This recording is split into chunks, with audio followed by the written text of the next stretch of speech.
بسم اللہ الرحمن الرحیم۔ السلام علیکم دوستو۔ اعتزاز حسن اور سردار لطیف کھوسہ نے کہا ہے کہ عمران خان کا ٹرائل منصفانہ نہیں ہو رہا، اوپن ٹرائل کے نام پر عوام سے دھوکہ کیا جا رہا ہے۔ عوام کو نہ تو اندر جانے دیا جا رہا ہے اور نہ ہی وکیل صفائی کو بھی اندر جانے کی اجازت نہیں۔ ہم پاکستان کے معزز شہری ہیں اور وکلاء حضرات اس بات کی پرزور اپیل کرتی ہے کہ عمران خان کا اوپن ٹرائل کیا جائے۔ آئے سردار لطیف کھوسہ کی باتیں سنتے ہیں۔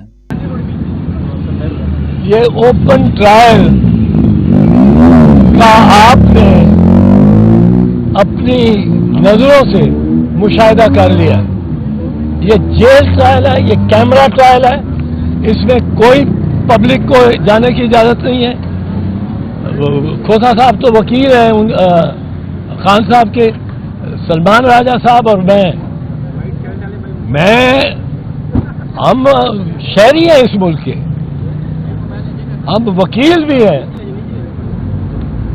ایک مرتبہ ہے وکالت کی دنیا میں سلمان راجہ کا، میں بھی فقیر ہوں اسی گلی کا، قائد ہیں الحمدللہ۔ اور یہ ہمیں روک رہے ہیں کہ جج صاحب سے اجازت لینی پڑے گی۔ کیوں جج صاحب سے اجازت لینی پڑے گی؟ ہماری شناخت کر لے اور ہمیں اندر جانے دیں۔ یہ ڈھونگ، یہ بالکل ڈھونگ ہے، بہانہ ہے، یہ غلط بیانی ہے، یہ جھوٹ ہے کہ یہ اوپن ٹرائل ہو رہا ہے۔ آپ کے سامنے ہم گئے اندر، آدھا پونا گھنٹہ ہمیں اندر انتظار کرایا گیا اور پھر کہا گیا کہ کھوسہ صاحب آ جائیں۔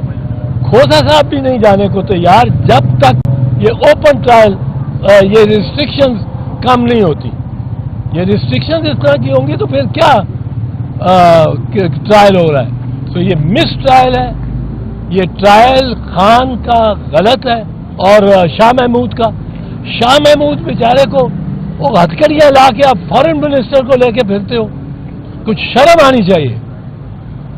تو ہم اب فیصلہ کرتے ہیں کہ ہم دیکھیں، ہر پیشی پر میں یہی شکایت کرتا ہوں کہ ہمارا میڈیا سارا باہر کھڑا ہوا ہے اور جو من پسند اندر لائے جاتے ہیں ان کو شیشے کی دیوار میں رکھا جاتا ہے اور ان کو وہاں تک آواز نہیں پہنچتی ہے۔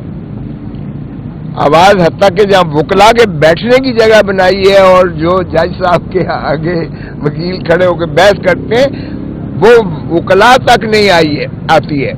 رشتہ دار جو دونوں ماشاءاللہ فارمر پرائم منسٹر اور فارمر فارن منسٹر کی فیملیز آئی ہوتی ہیں، ان کو بھی آواز نہیں سنائی دیتا کچھ بھی۔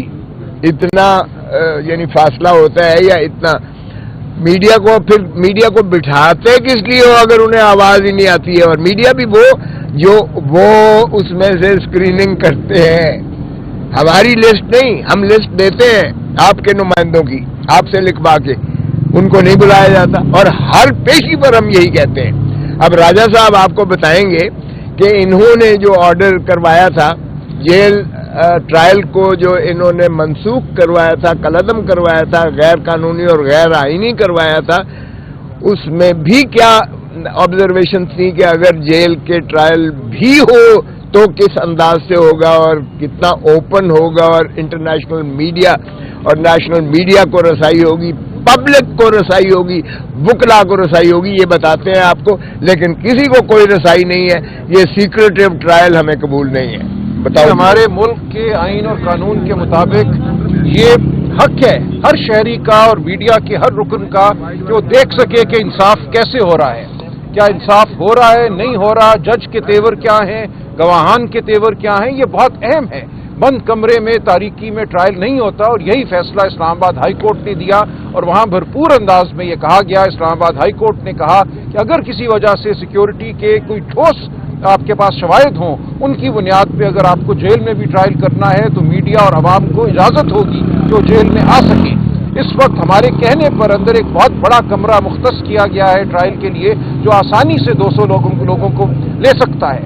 لیکن گنے ہوئے 8-10 لوگ جو خود یہ پلانٹ کرتے ہیں ان کو کہتے ہیں یہ عوام ہے، یہ پبلک ایٹ لارج ہے، میڈیا کے 3-4 لوگوں کو آنے دیتے ہیں، ان کو بھی ایک شیشے کے پیچھے بٹھاتے ہیں، فیملیز کو دور بٹھاتے ہیں، یہ ایک ڈھونگ رچایا جا رہا ہے۔ ہم واپس عدالت عالیہ کے پاس جائیں گے، میں خود آج اسی لیے آیا ہوں کہ مشاہدہ کروں یہاں کیا حالات ہیں، اور یہ جو حالات مجھے نظر آئے ہیں یہ سوائے ایک ڈھونگ کے کچھ بھی نہیں ہے۔